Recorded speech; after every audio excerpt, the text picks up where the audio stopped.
Hello, and welcome to today's Lunch and Learn, Matters of the Heart, Understanding Cardiovascular Health and Wellness. I'm Dr. Steve Ranches Sr., President and CEO of North Kansas City Hospital and Meritas Health. Thank you for joining us. Today we're going to explore how the heart works and get an up-close look at the tests doctors use to make sure it's functioning properly. Our speaker today is Dr. Heath Wilt, a cardiologist with Meritas Health Cardiology, who will share how to take care of your heart and explain the steps you can take to prevent high cholesterol and hypertension. Dr. Wilt is board certified in internal medicine.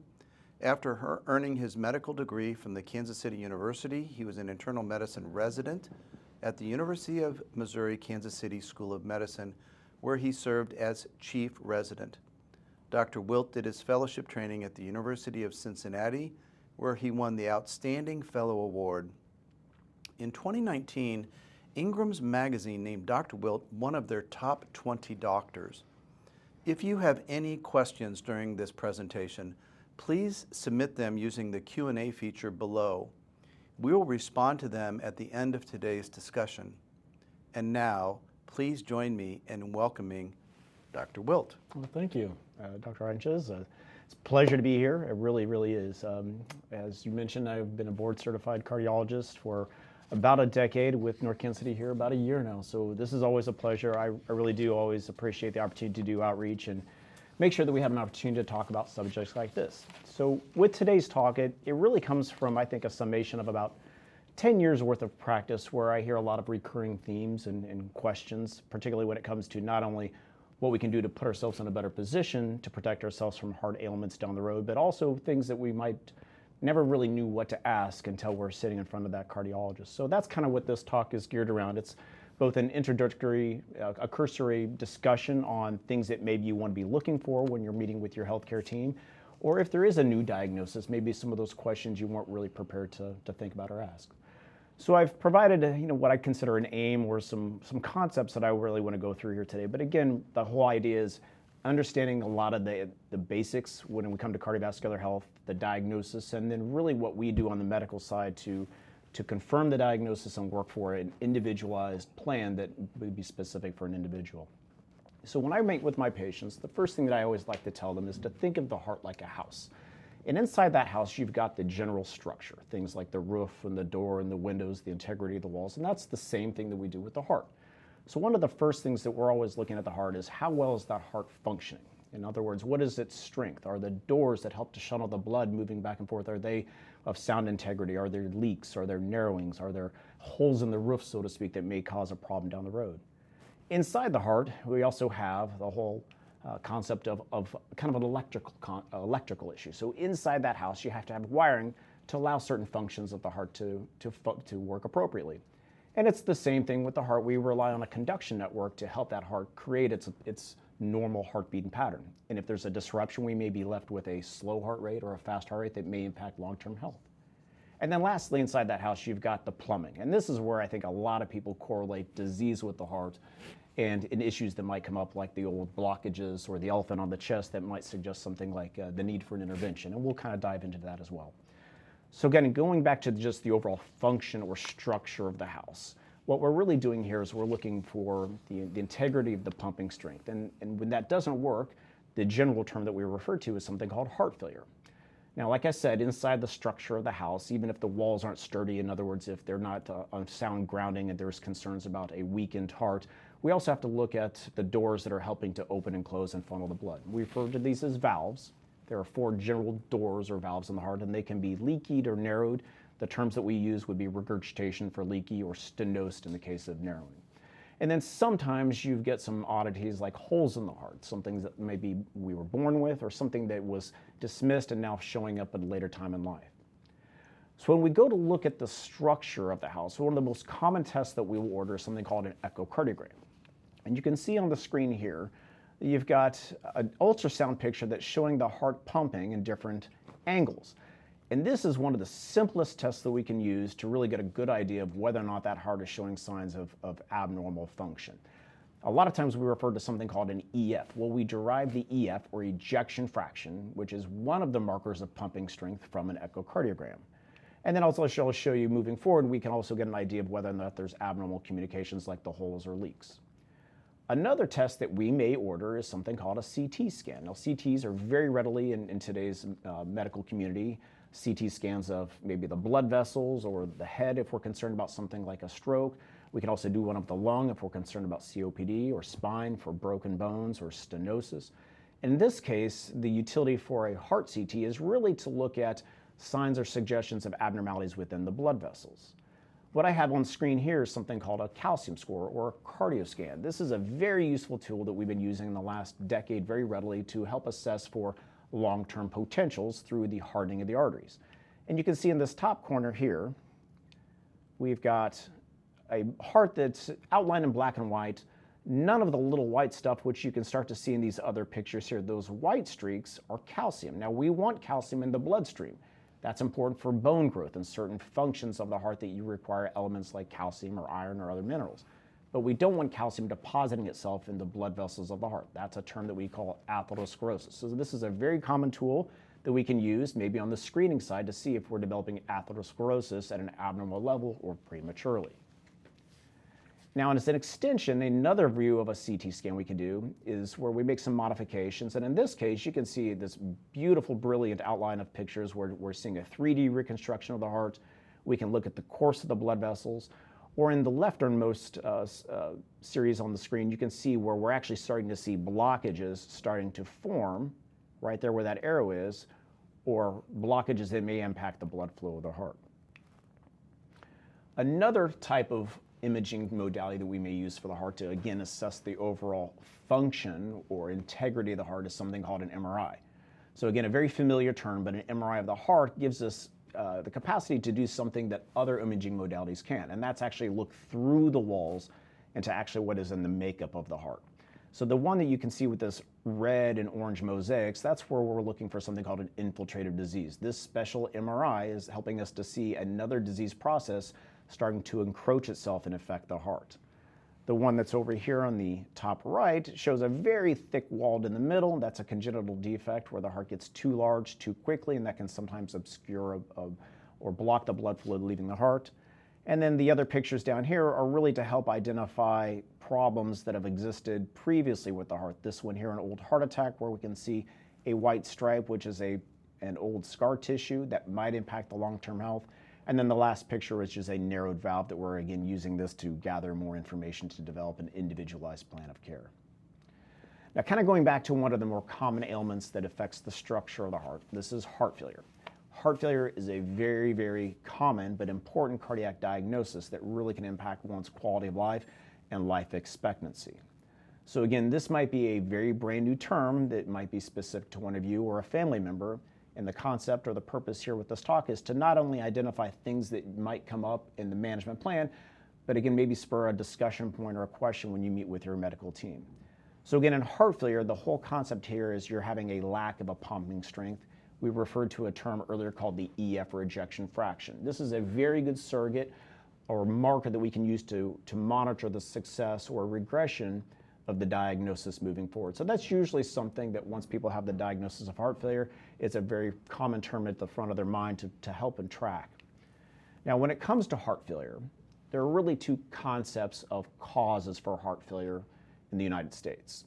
And we really break this down into a term called ischemic or non-ischemic. Now, the analogy I use here is if the heart is the engine of the car, and you're having heart failure where the engine is not turning on or purring or running the way we want, is this because of an ischemic cause? In this analogy, it would be a problem with the blood or the gas getting to the engine, or is it non-ischemic? In other words, you can have a perfect engine, but if it doesn't have the right fuel, that engine is not going to work. So a common scenario here for heart failure might be due to an ischemic cause or a lack of blood flow. Not everyone is going to present with the old elephant on the chest. Sometimes that comes in the form of the heart slowly weakening with time because it doesn't have a good enough gas supply. And most of the time, this is going to be due to heart blockages or what we call coronary heart disease. We'll come back to that in a bit.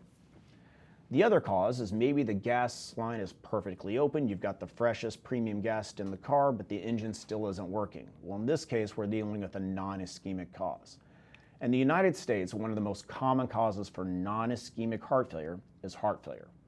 And you can see in this illustration here that with heart failure, there's just this progressive overload on the heart to where it just gets so worn down for pumping against those high blood pressures that it really weakens. It's kind of like one of those latex balloons that just gets over distended, and when you let all the air out, it's just lost all of its elasticity. Now, if it isn't because of hypertension, which we deem the silent killer because of causes like this, it may be due to something like a virus. Even well before COVID, virus was a very common cause for heart failure due to non-ischemic etiologies. And there are lots. They may include familial tendencies or genetic tendencies, but even something like chemotherapy. So again, one of these common scenarios, or the purpose of this talk, is to really identify, are people at risk? And so if someone is undergoing chemotherapy for a new cancer diagnosis, this might be something that you bring up to your medical care team about the potential risks. So again, going back to the slides here, you can see on the active images here on the left, you can see at normal pumping strength. We saw these pictures before. Again, this is the pictures that represent the echocardiogram and a normal heart. And on the right side, you can see that the heart that is impacted by heart failure. So much like that animation you just saw, the progressive overload from high blood pressure has left this heart with just a poor capacity to pump and a reduction in that EF compared to former. If we have to deal with heart failure, now we talk about the treatment. Well, a good provider, a good medical care team is always going to try to find what the cause is. You treat the underlying cause, hopefully you can get this to turn around.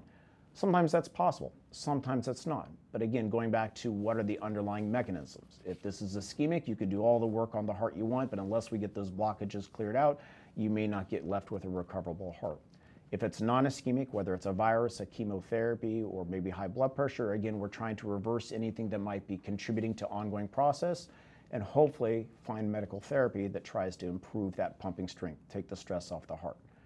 We'll go through this a little bit later on down the road, but generally speaking, when we talk about medical therapy, unfortunately with heart failure, we know that there are several medications that work, but usually in conjunction with themselves. So if this is an ailment that you're dealing with, or this is something that is on the horizon with a family member, these are usually the medications that we will talk about. And a lot of questions often come up, which is, do we need all of these medications? Well, we do know that each one has a specific role that helps that heart to regain its pumping strength. The general groups or classifications might include something like beta blockers. The beta blockers usually end in these OLOL terms like metoprolol, carvedilol, bisoprolol. Other medications that we know really work to help that heart recover would be what we call ACE inhibitors or ARBs. You can see illustrations on the board. And then many times we use something like a water pill or a diuretic to help remove some of that fluid, to remove that congestion that comes with that term congestive heart failure. Sometimes inside the structure of that house, we're not dealing with necessarily a weakened or a preserved EF rejection fraction, or maybe that the overall integrity of the functions or of the structure of the heart is good, but we're dealing instead with a valvular disease. So what we mean by this is inside that house you have 4 doors. There are 2 on the red side and 2 on the blue side. But the doors almost work like little valves to help funnel that blood in a one-way circuit. The blue blood that is utilized from the body to move all the oxygen from our head to our toe then returns back to the blue side of the heart. The blue side pushes through these doors or these conduits to help get the blood to the lungs, where new oxygen is replenished into the blood supply. The blood is then returned to its red color back into the pumping mechanism of the heart and then delivered once more to the body. Now in this case, we're using that same technique, the echocardiogram, and we're adding color to it. This is a phenomenon called Doppler imaging, and it really helps to assess the direction of the blood flow. And we can use this to augment the pictures of the heart to identify problems with valves that might be too sticky or too narrowed. In this next slide, we're dealing with something called aortic stenosis. So the real-time picture there, you can see that that little door has lost a lot of its elasticity. It is very narrowed in its motion. So again, if this is the front door of the heart, it's moving with a lot more rust on the hinges. It's very difficult to swing open, which makes it harder for the heart to push that blood throughout the body. Now, when we come to management of valvular disease, particularly something like aortic stenosis, this is where the evolution of cardiology has gotten really interesting in the last 10 to 20 years. We have methods to fix valves, whether leaky or narrowed, through mechanisms that are minimally invasive. In the schematic we're seeing here, this is something called the TAVR, or transaortic valve replacement. This is a modality that has been in place for about a decade that has revolutionized cardiology. And what we're doing here is we're replacing that valve that was progressively narrowed to the point where it was impacting one's quality of life, causing symptoms, and maybe even causing heart failure. And you can see on the black and white schematic here, even though it's a little grainy, you can see that that same cartoon above where that valve is being inserted through a minimally invasive approach, negating the need for that open chest procedure, and you're walking away with a brand new valve, relieving a lot of the stress and the tension of the heart and getting it back to working the way it wants to. So again, just another schematic. You can see the normal color flow there in contrast to these pictures where there's so much turbulence. That middle picture there, you're seeing a mosaic of yellows and blues and reds and a little bit of whites. That shows that that valve is tremendously differentiated from where it was supposed to be. The first picture over here on the bottom left, you can see that there's almost kind of like a knuckle, almost like a broken portion of the valve. And our 3D imaging right there is showing that a portion of that door has broken free. And this is creating too much leak or backwards blood flow. Instead of pumping forward to the body, it's actually pumping back into the lungs. So again, one of the exciting techniques in cardiology are ways that we can fix this. At North Kansas City, this is actually a picture of one of our patients that underwent something called a mitral clip. So much like the TAVR, which is replacing that sticky valve of the heart, this is repairing a leaky valve that was causing too much backwash of blood backwards towards the lungs rather than forward in the body. Minimally invasive approach where we literally go up and grab one corner of the door, a second corner of the door, and almost like a small staple, we're able to tighten that valve up, reduce the degree of leak from a very, very serious leak to just a very small amount of leak, relieve the symptoms, and hopefully prevent this patient from undergoing irreversible damage to the heart. Very good success story. So kind of moving from what we talked about, the structure of the house, we're going to talk about that second component of the house in a normal functioning household, and that's the electrical component. So when we talk about cardiac functioning, one of the things that we definitely need to do in the cardiac world is talk about the organized pumping or electrical activity of the heart. When this is disrupted from the normal lub-dub pumping mechanism, we refer to this as an arrhythmia. So an arrhythmia is just a fancy way of saying an irregular heartbeat, and that really breaks down to slow versions and fast versions. Sometimes there's means for intervening with medications, sometimes it's with procedures. But this green little line in the middle, that's representative of a single heartbeat or the electrical activity of a single heartbeat. And you can see on the schematic over on the left screen that as that electrical current is propagating through the top chambers of the heart, it pushes that current forward, so it moves from the lub, creates the dub, all through one swift motion of the electrical current. Now, when it comes to abnormalities of the electrical current, we call those arrhythmias. And as I said, it can break down to basically slow versions and fast versions. Not everyone that has an arrhythmia is going to need a pacemaker. That's a very common misconception that I often field questions in the office. When people come in, most of the time it's for a fast heart rhythm, but if it was for a slow heart rhythm, there's not a lot of medications we can do to speed up the heart, at least nothing that we can do on a day-to-day basis from a medication approach. So most of the time when we're talking about pacemaker needs, it's for a heart that forgets to beat or forgets to beat regularly. Pacemaker advancements in the last several decades have gone from very large, clunky boxes that would really almost be an impediment to wearing or use every day, to now some that are almost the size of a nickel or a quarter. Most conventionally, most pacemakers, they kind of fit under the breastplate. I'm sorry, not under the collarbone, usually over here on the left side. Every once in a while, we can maybe move it to a different location depending on patient's arm preference or hand utility. But now, even days, there are even small pacemakers. They're almost the size of almost like a large kernel of corn that can be implanted in the heart. Now, most of the time that we're dealing with funny heart rhythms, we're actually dealing with fast versions. One of the most common versions of this, is something called atrial fibrillation. But not every fast heart arrhythmia or abnormal heart rhythm is atrial fibrillation. Even sometimes there could be a normal version of a heartbeat that's just running faster than average. We would call that sinus tachycardia. But in the end, ultimately, what we're really trying to match is this abnormal heart rhythm causing symptoms, and does it need to be addressed to offset long-term risks down the road? For instance, atrial fibrillation. Atrial fibrillation is a very, very common heart rhythm. Rarely is it life-threatening, but it is usually something that we in the cardiac world want to take note of for 3 reasons. The first is symptoms. Half the people feel atrial fibrillation, half the people don't. So if you're not feeling the symptoms, well then what are the other compelling reasons why we want to identify this? Well, one of the biggest risks for atrial fibrillation is the potential cause for a small blood clot to form that can dislodge from the heart and cause something called a stroke. The analogy I often refer to here is almost like a snow globe. You shake the heart up, it's beating really fast, very irregularly, and all the blood will swirl around up into the heart. And if it was to settle down, it can form tiny little clots or sediment that can dislodge and increase the risk for a stroke. Now, once we see atrial fibrillation, this is always a manifestation that we have to entertain patient to patient and individualize our approach because of that potential, whether that atrial fibrillation comes or goes, or whether it's there all the time. So one of the things that we always talk to our patients about is if there's a concern for atrial fibrillation, either by a past history, maybe it happened once in the past, or if this is something that might be matching symptoms that we need to investigate, this is always something that we need to bring up with our medical care team to give the best protection. Every once in a while, the atrial fibrillation will turn on, and again, especially if we're asymptomatic or silent to the symptoms that are occurring with it, and if it stays too fast for too long, one of the other complications for atrial fibrillation is the risk for heart failure. So again, going back to a structural problem that can manifest from an electrical issue. So what do we do once we see a slow heartbeat or a fast heartbeat? Well, again, we want to treat the underlying cause. If this is something that we can identify a means to correct, hopefully that would absolve us from having to do aggressive medical therapy or even procedures. Sometimes that's not the liberty or luxury that we have. And in this case, many times we talk about a different type of approach. A common medication approach will often take an algorithmic stance like this, where we would start with the base of the pyramid. For most funny heart rhythms, what we oftentimes will do is start with basic medications that may help to corral or control the potential for these abnormal heartbeats. And we generally refer to that as something called rate control.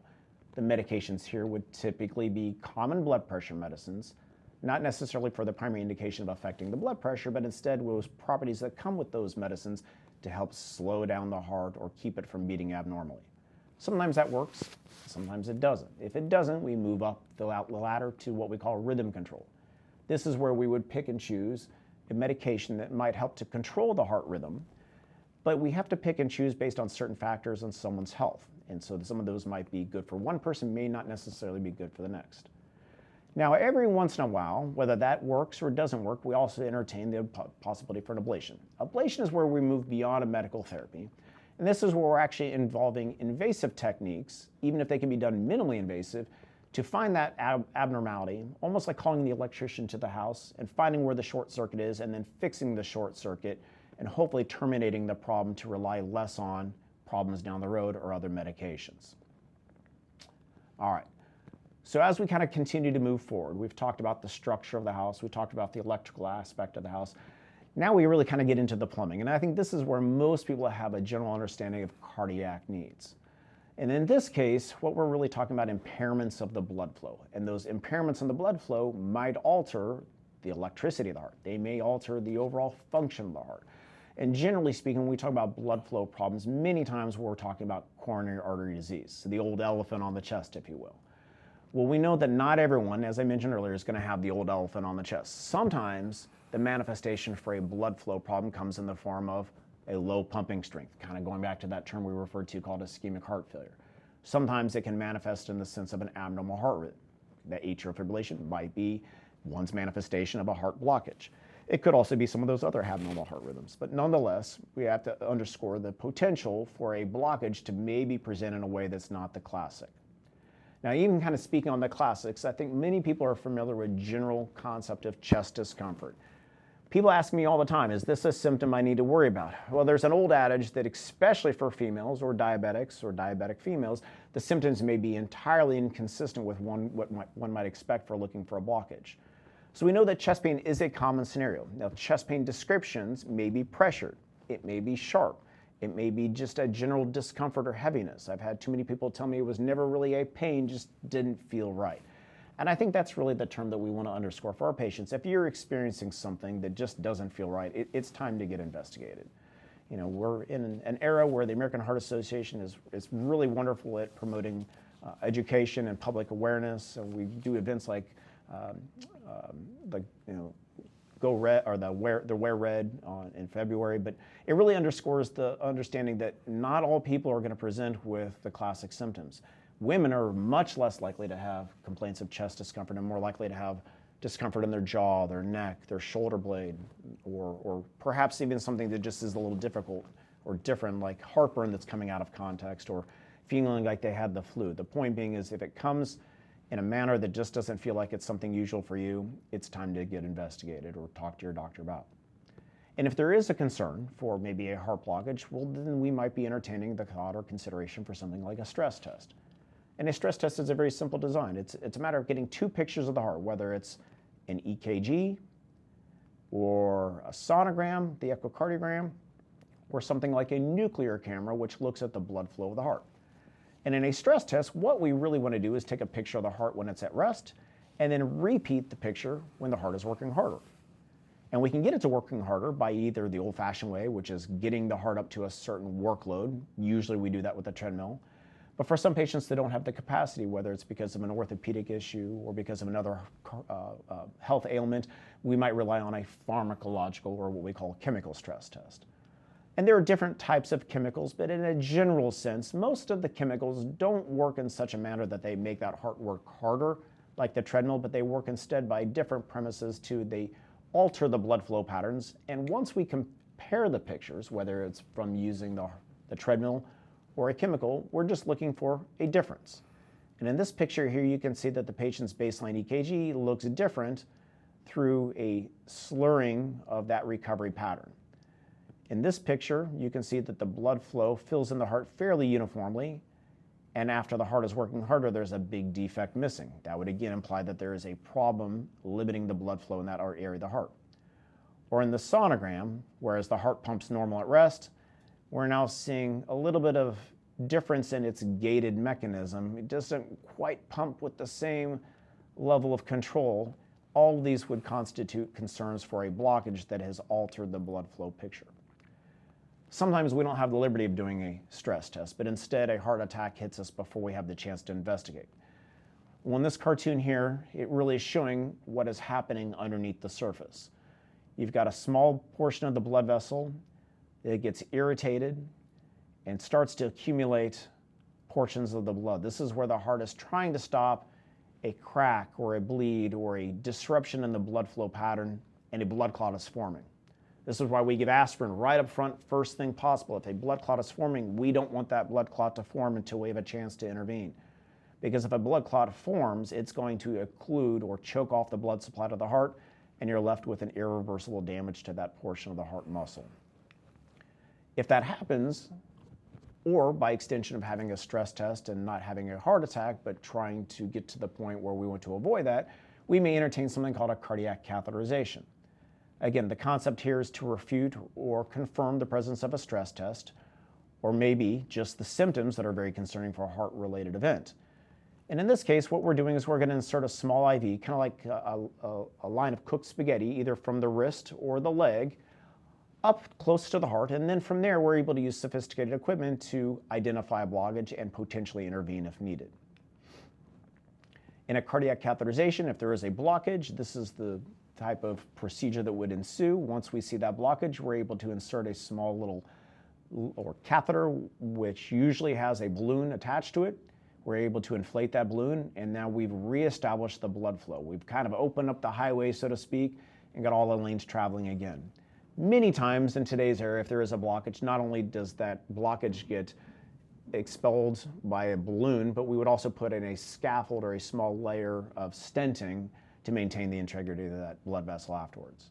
So kind of putting it all together, this is a patient of mine I had several years ago where you can actually see the stress test where the arrow is demonstrating a disruption in that blood flow pattern from the lower segment where the blood flow is entirely perfect to now where the blood flow is missing on that bottom end. This was a lady who came to me after experiencing heartburn, but heartburn was relatively new and it seemed to be occurring with simple activities like doing the laundry, walking up the steps, taking her dog out for a walk, and so it was very concerning that this heartburn may be her version of the elephant on the chest.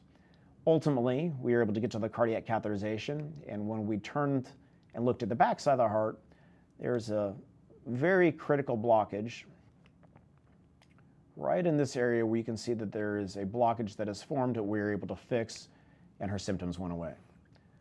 Now, if this is something that is coming to your to the forefront of your healthcare, there's certain questions and discussions that I think need to happen before there's ever any consideration for the cardiac catheterization.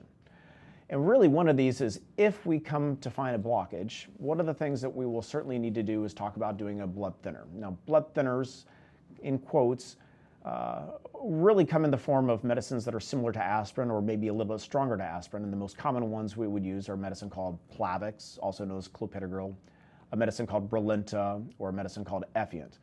But these become requisite. Once a stent goes in, we do not want that stent to block back up with all that little debris like we saw in the animation.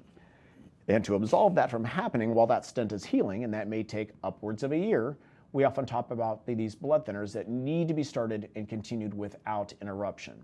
So one of the most important concepts or questions that we need to vet out before talking about a cardiac catheterization or the potential for a stent is, are there at risk for bleeding events? Maybe this is a patient that has also had something like bleeding events in the stomach, or this is a recurring issue because of another health condition. This would be very precarious to talk about uninterrupted blood thinners that may impact the problem or the outcome of another medical issue. Or maybe there's a surgery coming up. If this is a surgery that is expendable, like a shoulder replacement or a scope on the knee, that might be something that we need to delay, but again, we have to weigh the pros and cons for these approaches. So understanding that if there's a potential stent and there's been discussion about doing other cardiac procedures, these might be things that we really need to understand moving into the heart plan.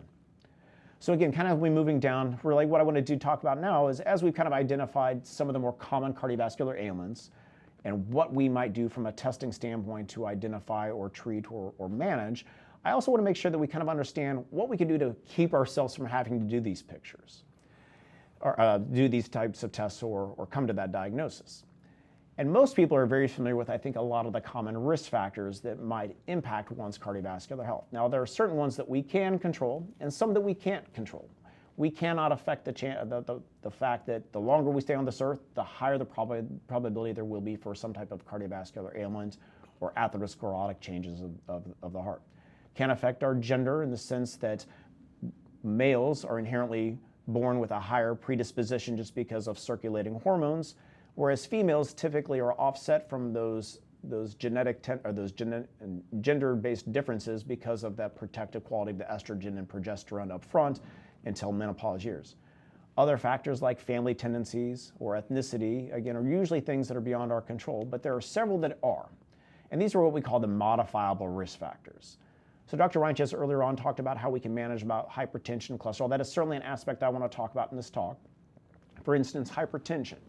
Many people are familiar with what we call a normal blood pressure, but what most people don't realize is that a normal blood pressure is actually less than 120 or less than 80 on the bottom number. So several years ago, we used to be a lot more casual with how we managed hypertension. And then about the year 2017, the American Heart Association made a recommendation to reduce the threshold for treating high blood pressure.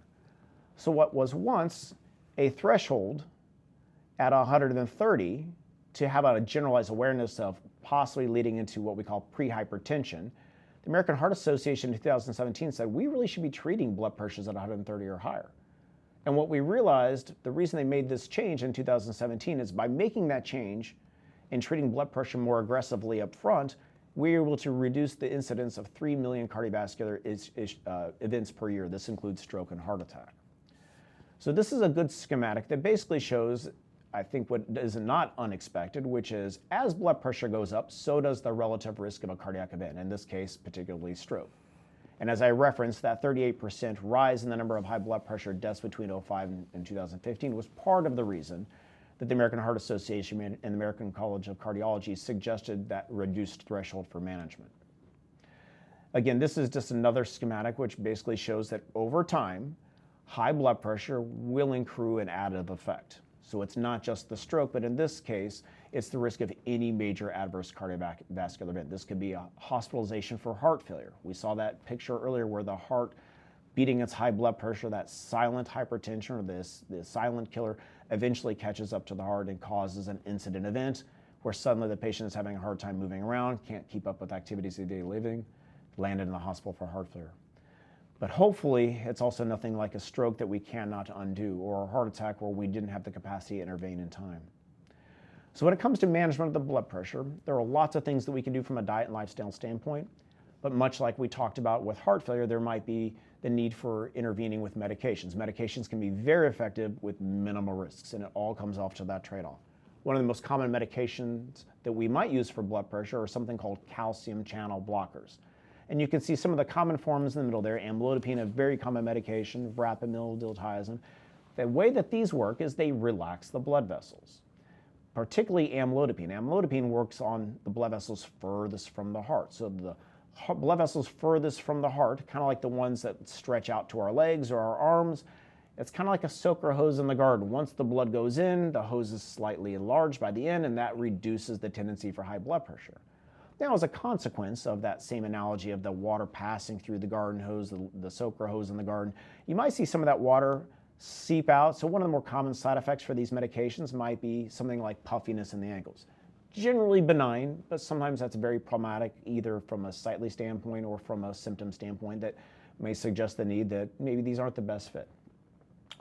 We kind of went back to those same medications called the ACE inhibitors or ARBs. What these medications really do is they work predominantly through mediating the response to the kidneys. The kidneys are a master regulator for blood pressure. And that sometimes can also be a clue if our blood pressure is suddenly all over the place. What was historically well controlled is now very high or very low. Maybe that suggests that there's been a change occurring. But these medications usually work very effectively for reducing blood pressure. One of the more common side effects for the medicines called the ACE inhibitors is what we call an ACE cough. About 15% of people will develop kind of a nagging, lingering cough. So if that sounds like that fits you, that might be an opportunity to talk to your doctor about an alternative. Not terribly uncommon, usually stops with a replacement or adjustment in the medication, but again, a common side effect. Very rarely do we have more serious side effects like swelling in the face or something that might affect the airway. So if that was to ever happen at any point, even if you've been on these medications for a long period of time, tingling or puffiness in the lips or mouth, that might suggest a problem with this medication. Again, time to certainly seek out emergent or urgent care to look at that as a potential option. Common medications, again, not to go through with too much detail, but we talk about diuretics can be very effective at not only managing the symptoms of heart failure, but by that same extension, also very good at affecting or helping to control blood pressure. With most diuretics, the way that they work to both affect the fluid balance in the body or also the blood pressure is usually through regulation of fluid uptake back through the kidneys. And by process of doing that, sometimes you can also lead to things like abnormalities in electrolytes. Again, as a general rule, if we have patients on diuretic therapy, a good monitoring in place with routine labs would probably be worthwhile to stay on top of. We kind of get through some of these other agents, maybe not quite as frequently used for blood pressure control, but a lot of those recurring ones that maybe we're using also for a rhythm issue, also for a structural issue of the heart. But again, if there's ever questions or concerns about being on too many medications or a medication that's not a good fit, I always encourage my patients or any patient to make sure you have a discussion with your primary care provider or the prescribing doctor, just because there are so many options out there that there might be a better fit for you. Now, one of the more common ailments that we have to deal with in the cardiovascular world, either as a backside to mitigate and reduce the potential for another heart event, like another stroke or another heart attack, or to prevent this from happening, is an awareness of our cholesterol. So American Heart Association always kind of hounds on knowing your numbers, know your blood pressure, know your cholesterol numbers. This is always a very important number. But it's also important to understand that there are different types of cholesterol in the body. When it really comes down to it, there are two main versions of the cholesterol circulating in our body that we want to pay attention to. There's the one that starts with the L. The LDL, which I refer to as the lousy cholesterol, is usually the cholesterol that will have the greatest impact on detrimental issues to the heart or formation of things like blockages. HDL, on the other hand, H meaning healthy cholesterol, healthy density lipoprotein, are usually the ones that help to kind of offset some of those LDL tendencies. These are really good at scavenging and helping to keep good, healthy blood vessels active. So not a lot of ways to increase that HDL other than mostly through exercise and good dietary and lifestyle modification. But let's assume that LDL is the primary culprit here. Or maybe the LDL is not markedly high, but if you add it into a pre-existing condition like a stroke or a heart attack or a strong family tendency, we may or may not talk about different methods to reducing that cholesterol even further. One of the most important medicines that we use in the cardiovascular world are a class of medications called statins. Unfortunately, statins get a little bit of a bad rap. The more common side effects that people may experience with statins are some aches and pains. The chance of actual muscle breakdown with statins is very rare.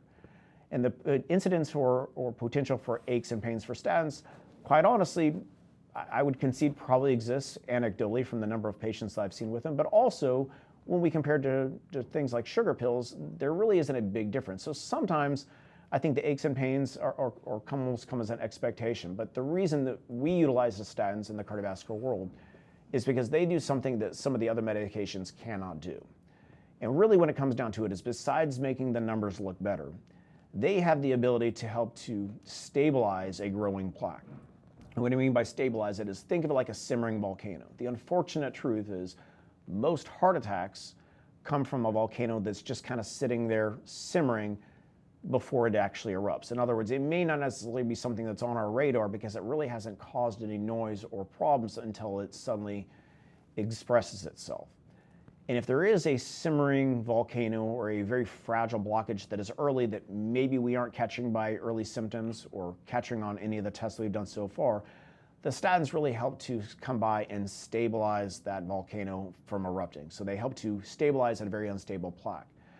And so we call this a pleiotropic effect. Besides making the numbers look better and helping to mitigate the potential for a blockage to form down the road, they also help to stabilize a very fragile blood vessel. Now, aside of statins, there are other medications that can work, but they don't have quite that robust cost effectiveness of the statins. One of the more common ones that we also may use is something called ezetimibe, goes by the brand name Zetia.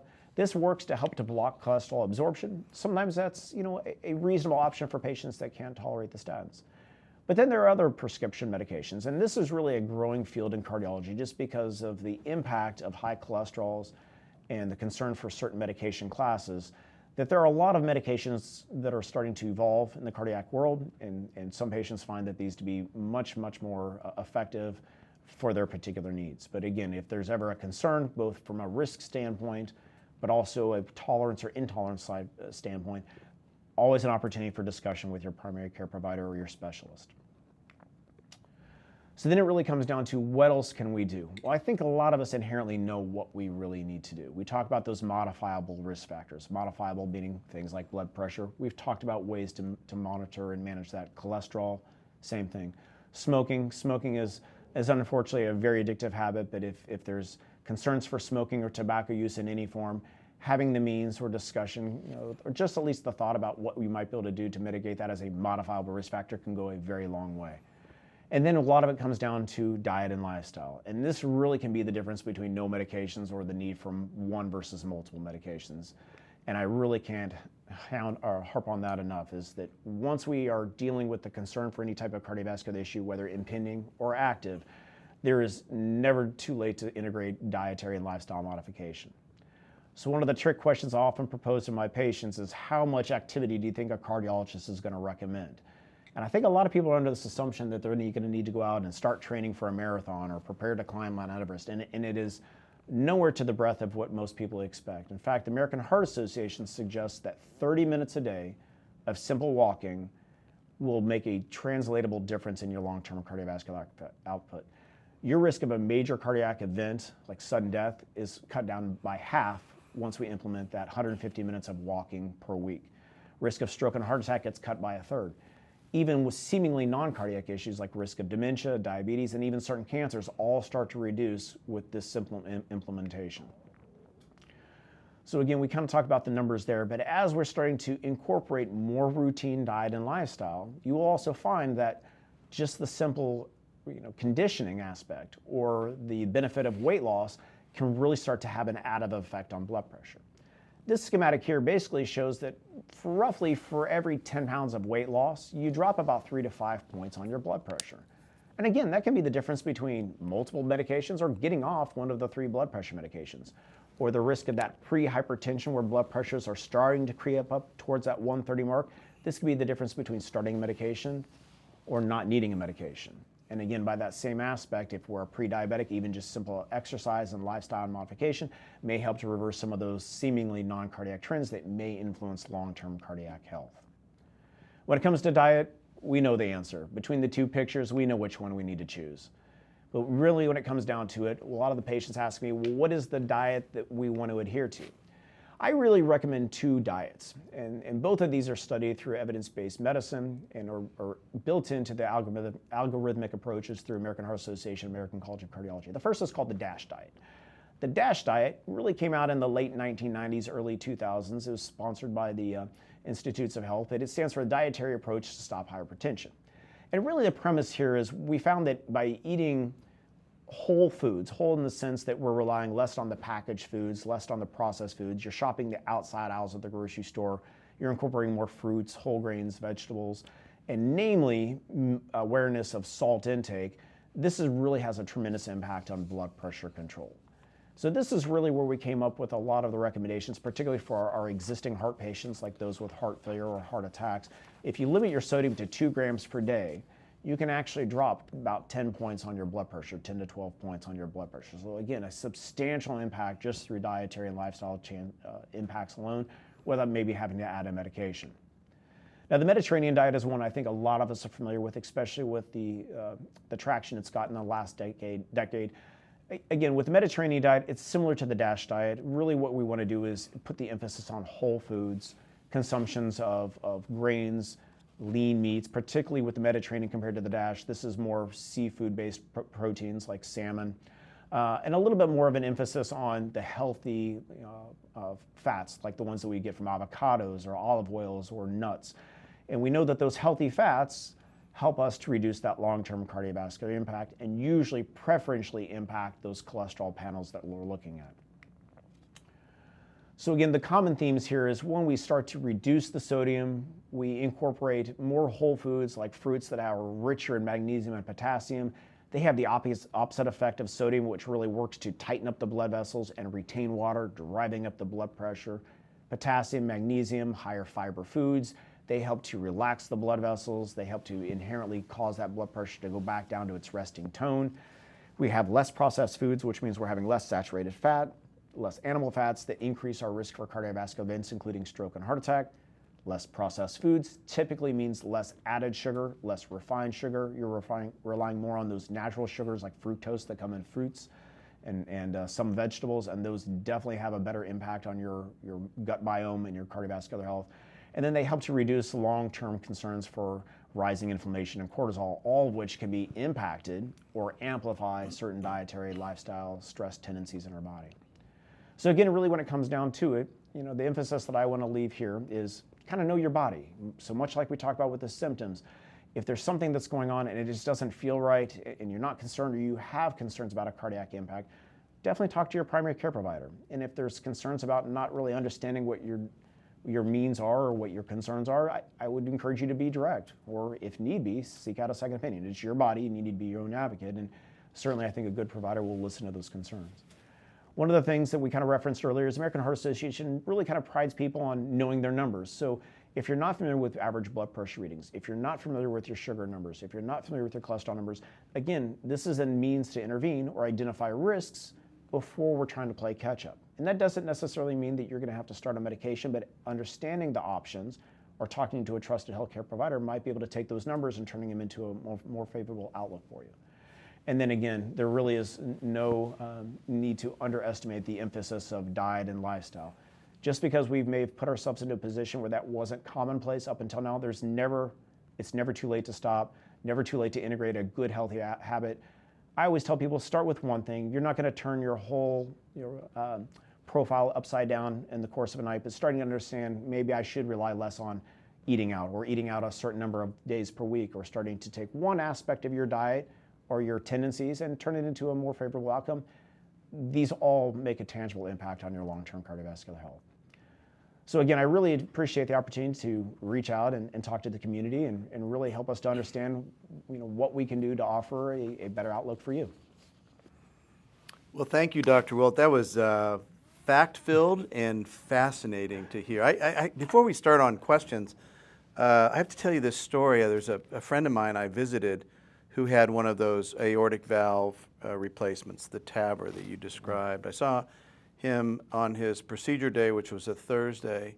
4 days later, I saw him at a Chamber of Commerce meeting looking fit as a fiddle. Yeah. Now, who would ever think you could have a heart valve replacement and be back to your regular activity in 4 days? It was fascinating. Yeah, I mean, that's really been the evolution of cardiology in the last decade, is reliance more on these non-invasive techniques and the refinement of the techniques, whether it's ablation for something like atrial fibrillation, a very common ailment.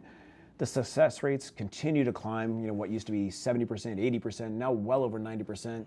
And the complication rates continue to drop, the procedural time drops, and like you said, patients turning around the next day and living life. It's amazing to me. It's amazing progress in cardiology. Well, we have time for just a couple of questions. Here's one from the audience. What impact does sleep apnea and other sleep disorders have on heart health? Yeah, that's a great question, and probably deserves a whole talk in its own. But sleep apnea, I'm a big believer in sleep apnea. And I had a patient of mine the other day who was very slender, very fit, very young, and he came in a follow-up and told me he had sleep apnea, much like his mother and father, which again kind of emphasizes that, sometimes it's just a structural, a genetic makeup of something like an airway that may predispose someone to sleep apnea. But the reason it's very important is because we definitely know that there's an impact in sleep apnea in cardiovascular health. And this comes in many, many flavors, but amongst those that we really concern ourselves about are things like high blood pressure and the risk of stroke. And by extension of what sleep apnea does to the body, and specifically the heart, increased risk for funny heart rhythms like atrial fibrillation. So without spending too much time on it, in a general sense, with sleep apnea, the premise is that people pause their breathing habits at night. And sometimes this is very audible, like that loud snort or that loud gasp. But sometimes it's something a little bit more subtle, like maybe even a significant other or someone that's living in the same household may not necessarily hear those tendencies. But whenever there's that pausing mechanism and the heart really has to work harder to pull the oxygen into its bloodstream, it puts a lot of stress on the blue side of the heart, which isn't built to have that high pressure like the red side of the heart, which pumps head to toe. So sleep apnea can really influence a lot of the stress or tendency put inside the heart, and that can increase the risk for these funny heart rhythms like atrial fibrillation. And if you remember, that parlays itself into a risk of something like stroke. But even with sleep apnea, just because of the general tendency, we may sleep 8 hours a night, but if we've got substantial sleep apnea, it's not a quality 8 hours of sleep. And so even though we may or may not feel rested, usually the latter you don't, but there's that rise in the adrenaline tones. And even though it may not give us the energy we want, it causes things like this heightened awareness of blood pressure, rise in cortisol levels, all of which have this long-term translational effect on cardiovascular events, risk of strokes and heart attacks. So there's definitely a correlation, and if there's ever any consideration or tendency, whether it's impacting quality of life or symptoms, I think it's worthwhile to check because, again, like our other options we talked about, sometimes there's lots of means to be able to fix that. Great, great. We have time for one more question. Here's a question. How can I manage stress to protect my heart? Yeah, it's another good both question. Me and everybody else on the call. Yeah. Well, even myself included. Stress is multifactorial, and I think we all know our general tendencies for stress. Sometimes it's dealing with a lot going on at home. Sometimes it's work. Sometimes it's a little bit of both. Sometimes it's a new diagnosis or something that's really impacted us unfavorably that leads us to this kind of long-term worry or concern. When it comes down to it, a lot of those same dietary and lifestyle measures can go a long way. And so one of the most effective means for reducing stress is just simple exercise. And much like we talked about with those American Heart Association recommendations, even just a simple walk has been shown to reduce stress levels. It may not last a long time, but even just a little bit of that reduction in stress levels, understanding the triggers, and then again, if that's starting to impact the concerns for symptoms that come on the back end, it's time to investigate. So it really comes down to, I think, stress relief, understanding the triggers, and then just simple walking, good diet, and lifestyle will help out. I've been impressed with that recommendation of just a 30-minute walk at a moderate pace 4 or 5 times a week. It has remarkable benefits to somebody. Absolutely. So we hope this presentation was informative and helpful. Again, thank you for joining us today. Thank you, Dr. Wilt, and everyone have a good afternoon.